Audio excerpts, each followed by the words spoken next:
मध्य प्रदेश को heart of India कहा जाता है क्योंकि यह बिल्कुल देश के बीचों बीच स्थित है। क्षेत्रफल की दृष्टि से यह भारत का दूसरा सबसे बड़ा राज्य है। इसके चारों ओर महाराष्ट्र, गुजरात, राजस्थान, उत्तर प्रदेश और छत्तीसगढ़ राज्य स्थित हैं। अगर शहरों की बात करें, भोपाल अपनी 1984 गैस लीकेज के लिए याद रखा जाता है। यहाँ का रानी कमलापति रेलवे स्टेशन भारत का पहला प्राइवेट रेलवे स्टेशन है।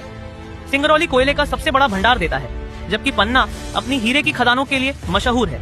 खजुराहो के कंदारियां महादेव मंदिर विश्व प्रसिद्ध है। कटनी को चूना नगरी कहा जाता है। जबलपुर में हाईकोर्ट, सैन्य अड्डा और धुआंधार जलप्रपात स्थित है। अमरकंटक एक विशेष स्थान है क्योंकि यहीं से नर्मदा, सोन और नदियां निकलती है। ग्वालियर को तानसेन की नगरी कहा जाता है और यहाँ वायुसेना अड्डा भी है। विदिशा का हेलियोडोरस स्तंभ और सांची स्तूप यूनेस्को वर्ल्ड हेरिटेज साइट है। भीमबेटका गुफाएं आदिमानव की प्राचीन चित्रकला के साक्ष्य प्रस्तुत करती है। होशंगाबाद में करेंसी पेपर बनता है और देवास में करेंसी छापे जाते हैं। उज्जैन शिप्रा नदी के किनारे बसा है और महाकाल मंदिर तथा कुंभ मेले के लिए विश्व प्रसिद्ध है।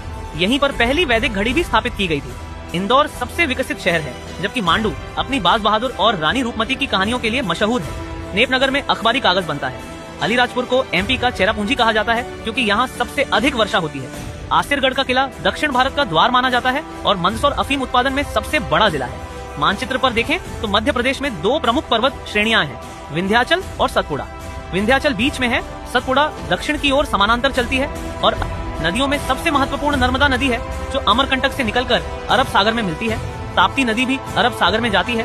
सोन नदी पूर्व की ओर बिहार तक बहती है। मध्य प्रदेश को टाइगर स्टेट कहा जाता है क्योंकि यहाँ सबसे अधिक बाघ पाए जाते हैं। ये अपने वन क्षेत्र और आदिवासी संस्कृति के लिए भी प्रसिद्ध है। मुख्य फसलें सोयाबीन, गेहूं और धान है।